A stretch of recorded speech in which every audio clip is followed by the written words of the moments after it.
Hello friends, आप सभी का स्वागत करता हूं आपके अपनी यूट्यूब चैनल टोटल साइंस में दोस्तों। तो चलिए फ्रेंड्स, आज हम लोग करने जा रहे हैं क्लास 10th का हिंदी, जिस चैप्टर का नाम है दोस्तों नाखून क्यों बढ़ते हैं। दोस्तों यह चैप्टर आपके बिहार बोर्ड के एग्ज़ाम के लिए बहुत ही महत्वपूर्ण है दोस्तों। तो चलिए दोस्तों क्वेश्चन की ओर आगे बढ़ते हैं। पहला क्वेश्चन है दोस्तों कि नाखून क्यों बढ़ते हैं से गध की कौन सी विद्या है दोस्तों। नाखून क्यों बढ़ते हैं, गध की कौन सी विद्या है दोस्तों। ऑप्शन है दोस्तों ए कहानी, बी कविता, सी भाषण या डी ललित निबंध दोस्तों।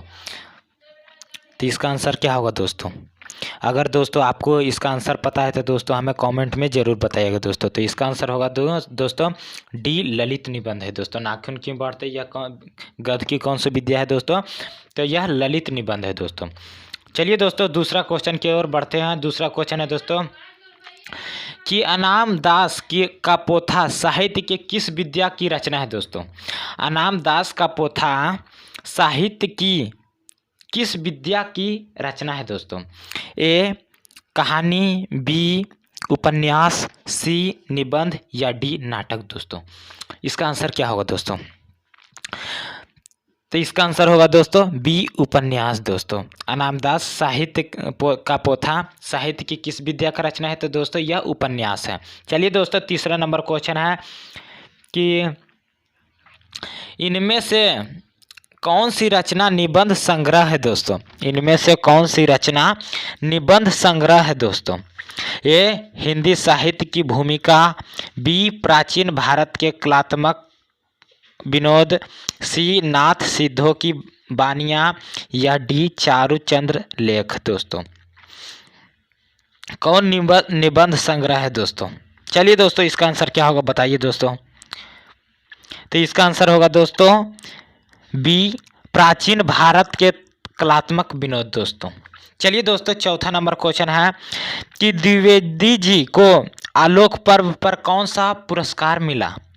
द्विवेदी जी को आलोक पर्व पर कौन सा पुरस्कार मिला दोस्तों। ऑप्शन है दोस्तों ए प्रेमचंद्र पुरस्कार, बी कुमारन आसान पुरस्कार या सी ज्ञानपीठ पुरस्कार या डी साहित्य अकादमी पुरस्कार दोस्तों। इसका आंसर क्या होगा दोस्तों।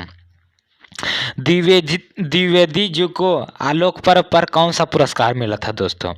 तो इनको दोस्तों साहित्य अकादमी पुरस्कार मिला था दोस्तों। आलोक पर्व पर साहित्य अकादमी पुरस्कार मिला था दोस्तों। चलिए दोस्तों पांचवा नंबर क्वेश्चन है कि कालिदास की लालित्य योजना किनकी रचना है। कालिदास की लालित्य योजना किनकी रचना है। ए रामविलास शर्मा की, बी नलिन बिलोचन शर्मा की, सी हजारी प्रसाद द्विवेदी की या डी अशोक वाजपेयी की दोस्तों। इसका आंसर क्या होगा दोस्तों। अगर दोस्तों आपको किसी भी आंसर क्वेश्चन का आंसर पता है दोस्तों तो हमें कमेंट में ज़रूर बताइएगा दोस्तों। तो इसका आंसर होगा दोस्तों सी हजारी प्रसाद द्विवेदी जी की कालिदास की लालित्य योजना है दोस्तों की रचना है दोस्तों। चलिए दोस्तों 6 नंबर क्वेश्चन है कि मनुष्य को नाखून की जरूरत कब थी। मनुष्य को नाखून की जरूरत कब थी दोस्तों। तो ए जंगली जीवन में, बी शिक्षित जीवन में, सी अशिक्षित जीवन में या डी अविकसित जीवन में दोस्तों। मनुष्य को नाखून की जरूरत कब थी दोस्तों। तो इसका आंसर क्या होगा दोस्तों। मनुष्य को नाखून की ज़रूरत दोस्तों जंगली जीवन में थी दोस्तों। मनुष्य को नाखून की ज़रूरत जंगली जीवन में था दोस्तों, क्योंकि नाखून के बदौलत से ही अपने शिकार कर सकते थे दोस्तों। चलिए दोस्तों 7वां नंबर क्वेश्चन है कि देवेंद्र को मानवेंद्र से क्यों सहयोग लेना पड़ा। देवेंद्र को मानवेंद्र से क्यों सहयोग लेना पड़ा दोस्तों। ये पत्थर के अस्त्र के होने के कारण, बी लोहे के अस्त्र शस्त्र के कारण, सी नखा शस्त्र के कारण या डी लकड़ी के अस्त्र शस्त्र के कारण दोस्तों। तो इसका आंसर क्या होगा दोस्तों। देवेंद्र को मानवेंद्र से क्यों सहयोग लेना पड़ा दोस्तों। तो इसका आंसर होगा दोस्तों लोहे के अस्त्र शस्त्र के कारण दोस्तों। चलिए दोस्तों 8 नंबर क्वेश्चन है कि असुरों के पास नहीं थे क्या नहीं थे दोस्तों? ए विद्याएं, बी शक्ति, सी युद्ध कौशल या डी एटम बम दोस्तों। सॉरी दोस्तों, लोहे के अस्त्र। असुरों के पास नहीं थे क्या? ए विद्याएं, बी शक्ति, सी युद्ध कौशल या डी लोहे के अस्त्र दोस्तों। इसका आंसर क्या होगा दोस्तों? तो इसका आंसर होगा दोस्तों, असुरों के पास लोहे के अस्त्र नहीं थे दोस्तों, लोहे के अस्त्र नहीं थे दोस्तों। चलिए दोस्तों, 9वां नंबर क्वेश्चन है कि नखधर मनुष्य किस पर भरोसा करके आगे की ओर चल पड़ा है? नखधर मनुष्य किस पर भरोसा करके आगे चल पड़ा है दोस्तों? ए स्वयं पर, बी देवताओं पर, सी पाषाण अस्त्र पर या डी एटम बम पर दोस्तों। आज मनुष्य दोस्तों अनेक प्रकार की रासायनिक, बहुत ही विशाल विशाल तरह के परमाणु एटम बम बनाए जा रहे हैं दोस्तों। इसका आंसर होगा दोस्तों डी। नखधर मनुष्य किस पर भरोसा करके? एटम बम पर भरोसा करके आगे की ओर चल पड़ा है दोस्तों। चलिए दोस्तों, 10वां नंबर क्वेश्चन है कि कितने वर्ष पहले का भारतवासी नाखूनों को जम के संवारता था दोस्तों? कितने वर्ष पहले का भारतवासी नाखूनों को जमकर संवारता था दोस्तों? तो इसका आंसर क्या होगा दोस्तों? अगर आप लोग किताब पढ़े दोस्तों तो आप इस सभी का क्वेश्चन का आंसर आसानी से, बहुत ही आसानी तरीके से दे सकते हैं दोस्तों। तो 2000 वर्ष पहले आदिवासी अपने नाखूनों को बहुत ही अच्छे ढंग से तरह से उनको सजाता था, रंगता था दोस्तों। इसका आंसर बी होगा दोस्तों, 2000 वर्ष पहले। 11 नंबर क्वेश्चन है दोस्तों कि मनुष्य को सुखी बनाने हेतु भौतिक संसाधनों की वृद्धि करने की सलाह कौन लोग देते हैं? ए संत, बी विद्वान, सी नेता या डी अभिनेता दोस्तों। मनुष्य को सुखी बनाने हेतु भौतिक संसाधनों की वृद्धि करने की सलाह कौन लोग देते हैं दोस्तों? इसका आंसर क्या होगा दोस्तों? तो मनुष्य को सुखी बनाने हेतु भौतिक संसाधनों की वृद्धि करने की सलाह नेता लोग देते हैं दोस्तों। चलिए दोस्तों, अगला क्वेश्चन है कि 12 नंबर कि देश की आजादी के लिए हजारी प्रसाद द्विवेदी ने अपने निबंध में किस शब्द को उपयुक्त बताया है दोस्तों? देश की आजादी के लिए हजारी प्रसाद द्विवेदी ने अपने निबंध में किस शब्द को उपयुक्त बताया है? ए अधीनता, बी स्वाधीनता, सी उन्मुक्त या डी उच्च श्रृंखलता। इसका आंसर क्या होगा दोस्तों? तो देश की आजादी के लिए हजारी प्रसाद द्विवेदी ने अपने निबंध में किस शब्द को उपयुक्त बताया है दोस्तों? इसका आंसर आप दीजिए दोस्तों, अगर पता है तो हमें कमेंट में बताइए दोस्तों। तो इसका आंसर होगा दोस्तों बी स्वाधीनता को निबंध में उस शब्द को उपयुक्त बताया है दोस्तों। 13 नंबर क्वेश्चन है दोस्तों कि कौन नाखून को जिलाया जा रहा है? कौन नाखून को जिलाया जा रहा है? ए मनुष्य, बी राक्षस, सी प्राकृतिक या डी पशु दोस्तों। तो इसका आंसर क्या होगा दोस्तों? कौन नाखून को जिलाया जा रहा है दोस्तों? तो इसका आंसर होगा दोस्तों सी प्राकृतिक। 14 नंबर क्वेश्चन है दोस्तों कि नाखून क्यों बढ़ते हैं निबंध के लेखक ने किस बूढ़े का जिक्र किया है? नाखून क्यों बढ़ते हैं निबंध में लेखक ने किस बूढ़े का जिक्र किया है? ए बालकृष्ण गोखले, बी सरदार पटेल, सी महात्मा गांधी या डी कृष्णचंद्र गांधी। तो इसका आंसर क्या होगा दोस्तों? इसका आंसर होगा दोस्तों सी महात्मा गांधी दोस्तों। चलिए दोस्तों, 15 नंबर क्वेश्चन है कि दंतावलंबी का अर्थ क्या है? दंतावलंबी का अर्थ क्या है दोस्तों? ए लंबे दांतों वाला, बी दांतों का सहारा लेकर जीने वाला, सी दांतों वाली या डी दांत को धारण करने वाला दोस्तों। इसका आंसर क्या होगा दोस्तों? तो इसका आंसर होगा दोस्तों दंतावलंबी का अर्थ होता है दांत का सहारा लेकर जीने वाला दोस्तों। दांत का सहारा लेकर जीने वाला दोस्तों बी आंसर होगा दोस्तों। 16 नंबर क्वेश्चन है दोस्तों संवेदना का उपयुक्त अर्थ क्या है? समवेदना का उपयुक्त अर्थ क्या है दोस्तों? ए सामवेद, बी दूसरे को दुख को महसूस करना, दूसरे के दुख को महसूस करना, सी समान वेदना, या डी विशेष वेदना। दोस्तों समवेदना का उपयुक्त अर्थ क्या है? तो इसका अर्थ क्या होगा दोस्तों? क्वेश्चन का आंसर देने का प्रयास करें दोस्तों। अगर आप देने में उस क्वेश्चन आपको पता है दोस्तों तो आंसर हमें कमेंट में ज़रूर बताइएगा दोस्तों। तो संवेदना का उपयुक्त अर्थ होता है दोस्तों दूसरे को दुख को महसूस करना दोस्तों। चलिए दोस्तों 17 नंबर क्वेश्चन है कि गौतम ने कहा था कि मनुष्य की मनुष्यता, ऑप्शन है दोस्तों ए सभी के दुख सुख को सहानुभूति के साथ देखना, बी सभी के प्रति असमानता का भाव रखना, सी स्वार्थ का भाव रखना, डी भौतिक विकास करना। दोस्तों तो गौतम ने मनुष्य की मनुष्यता के लिए क्या चीज कहा था दोस्तों? इसका आंसर क्या होगा दोस्तों? तो इसका आंसर होगा दोस्तों ए सभी के दुख सुख को सहानुभूति के साथ देखना। दोस्तों सभी के दुख सुख को सहानुभूति के साथ देखना। दोस्तों 18 नंबर क्वेश्चन है दोस्तों कि नाखून क्यों बढ़ते हैं?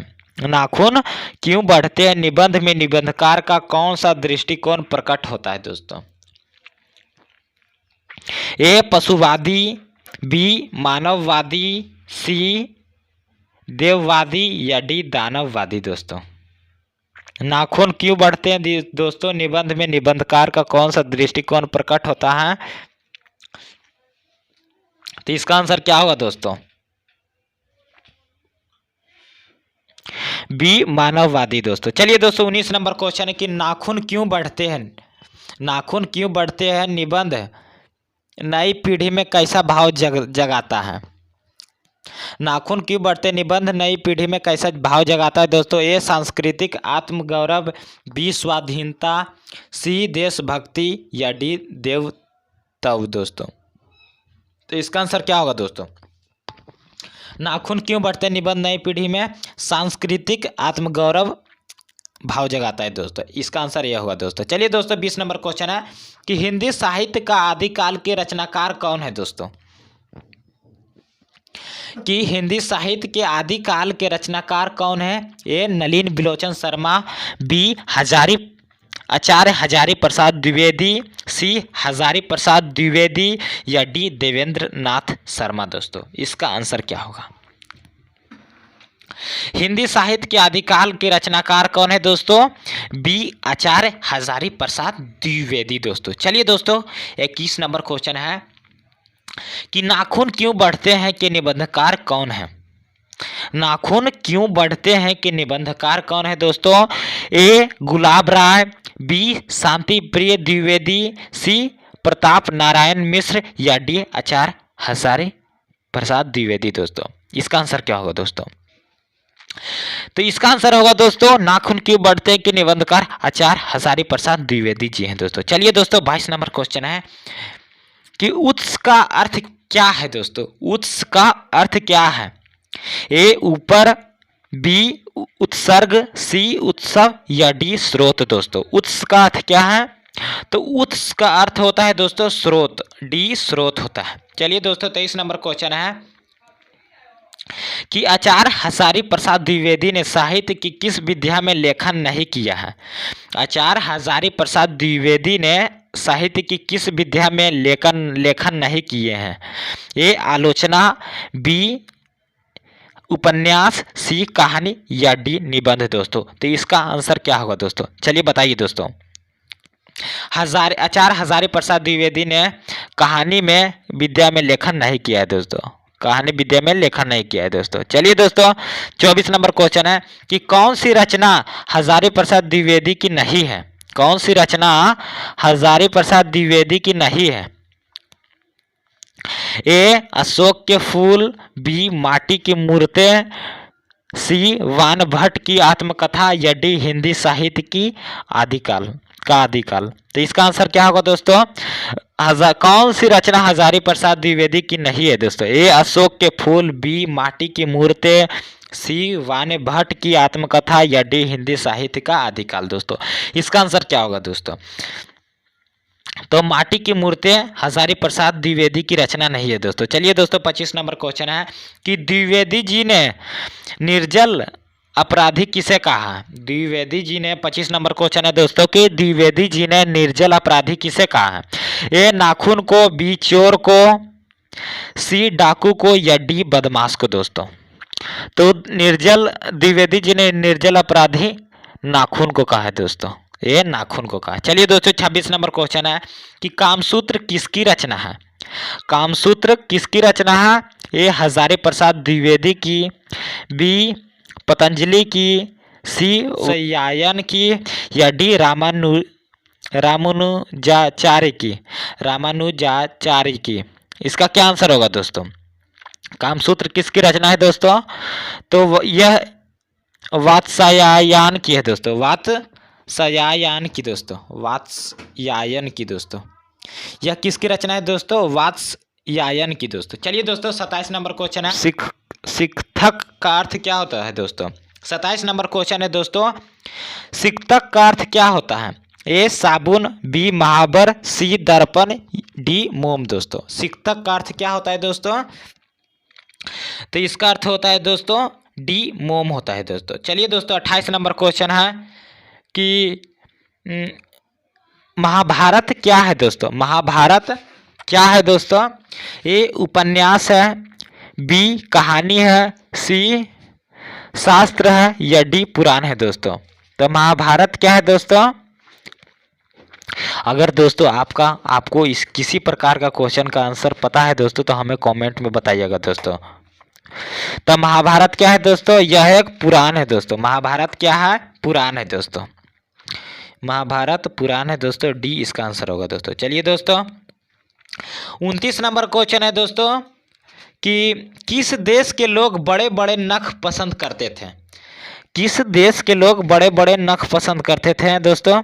ए गौड़ देश, बी कैकय देश, सी वाहिक देश या डी गांधार देश दोस्तों। इसका क्या आंसर होगा दोस्तों। किस देश के लोग बड़े बड़े मतलब नाखून रखना पसंद करते थे दोस्तों। तो इसका आंसर होगा दोस्तों ए गौड़ देश के लोग बड़े बड़े नाखून रखना पसंद करते थे दोस्तों। चलिए दोस्तों 30 नंबर क्वेश्चन है कि हिरोशिमा कहाँ अवस्थित है दोस्तों। हिरोशिमा कहाँ अवस्थित है दोस्तों। इसका ऑप्शन है दोस्तों ए चीन में, बी जर्मनी में, सी नेपाल में या डी जापान में दोस्तों। इसका आंसर क्या होगा दोस्तों। हिरोशिमा कहाँ अवस्थित है। यह इस तरह के क्वेश्चन आपके बोर्ड एग्जाम के लिए बहुत ही महत्वपूर्ण है दोस्तों, इसलिए आप इस वीडियो को लास्ट तक देखें। इसी तरह के वीडियो ऑब्जेक्टिव पाने के लिए हमारे चैनल को सब्सक्राइब करें दोस्तों, और इसे ज़्यादा से ज़्यादा अपने दोस्तों के पास शेयर करें दोस्तों। तो हिरोशिमा कहाँ अवस्थित है दोस्तों, जापान में अवस्थित है, डी जापान में यह अवस्थित है दोस्तों। चलिए दोस्तों 31 नंबर क्वेश्चन है कि कौन छोटे नखों को पसंद करते थे दोस्तों।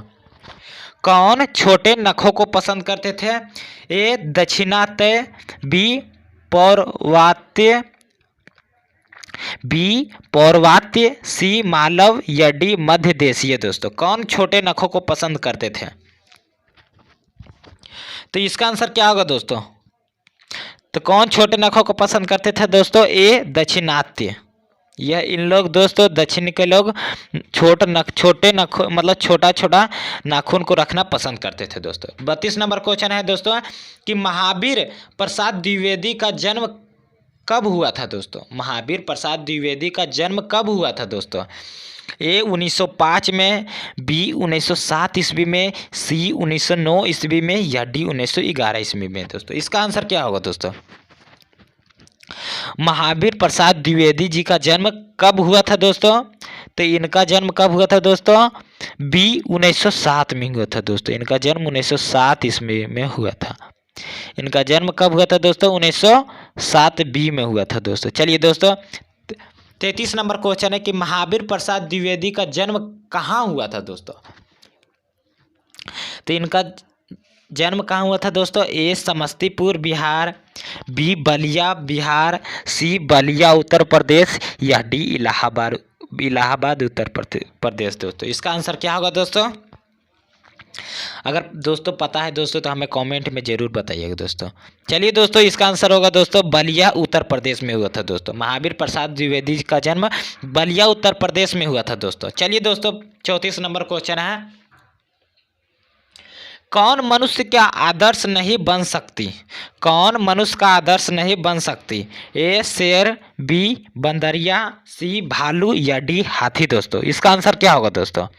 कौन मनुष्य का आदर्श नहीं बन सकता है दोस्तों? तो इसका आंसर होगा बी बंदरिया मनुष्य का आदर्श नहीं बन सकता है दोस्तों। चलिए दोस्तों, 35 नंबर क्वेश्चन है कि देवताओं का राजा किन्हें संबोधित किया जाता है दोस्तों? देवताओं का राजा किसे संबोधित किया जाता है दोस्तों? ए महादेव को, बी विष्णु को, सी इंद्र को या डी ब्रह्मा को दोस्तों। इसका आंसर क्या हो दोस्तों? देवताओं का राजा हम लोग जानते हैं दोस्तों इंद्र को कहा जाता है। चलिए दोस्तों, 36 नंबर क्वेश्चन है कि नख 36 नंबर क्वेश्चन है दोस्तों, नख किसका प्रतीक है?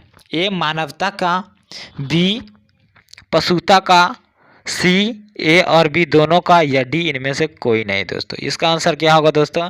तो नख मतलब नाखून रखना किसका प्रतीक है दोस्तों? नाखून रखना पशुता का प्रतीक है दोस्तों। चलिए दोस्तों, 37 नंबर क्वेश्चन है कि पृथ्वीराज रासो किनका संपादन है दोस्तों? पृथ्वीराज रासो किनका संपादन है? ए हजारी प्रसाद द्विवेदी का, बी मैक्स मुलर का, सी सुमित्रा नंदन पंत का या डी नलिन बिलोचन शर्मा का दोस्तों। इसका आंसर क्या होगा दोस्तों? तो पृथ्वीराज रासो का संपादन इनमें से कौन है दोस्तों? तो इसका संपादन हजारी प्रसाद द्विवेदी का है दोस्तों, पृथ्वीराज रासो। चलिए दोस्तों, के फूल किनकी रचना है? 38 नंबर क्वेश्चन है दोस्तों, अशोक के फूल किनकी रचना है? ए दिनकर की, बी सुमित्रा नंदन पंत की, सी हजारी प्रसाद द्विवेदी की या डी गुनाकर मूले की दोस्तों। अशोक के फूल किनकी रचना है दोस्तों? तो यह सुमित्रा नंदन पंत की है दोस्तों, सुमित्रा नंदन पंत की है दोस्तों। चलिए दोस्तों, 39 नंबर क्वेश्चन है दोस्तों और लास्ट क्वेश्चन है दोस्तों कि हजारी प्रसाद द्विवेदी की मृत्यु कब और कहाँ हुई थी दोस्तों? हजारी प्रसाद द्विवेदी की मृत्यु कब और कहाँ हुई थी दोस्तों? ए 1979 ईस्वी दिल्ली में, बी 1984 अजमेर में, सी 1989 उत्तर प्रदेश में या डी 1994 कानपुर में दोस्तों। इसका आंसर क्या होगा दोस्तों? तो चलिए दोस्तों, इसका आंसर होगा ए 1979 दिल्ली में दोस्तों। तो दोस्तों, आज के लिए इतना है, फिर मिलेंगे नेक्स्ट वीडियो में दोस्तों। इसी तरह के बीबीए ऑब्जेक्टिव पाने के लिए दोस्तों हमारे चैनल टोटल साइंस को सब्सक्राइब करें दोस्तों और इसे ज़्यादा से ज़्यादा अपने दोस्तों के पास शेयर करें दोस्तों। तब तक के लिए बाय बाय दोस्तों, फिर मिलेंगे दोस्तों नेक्स्ट वीडियो में।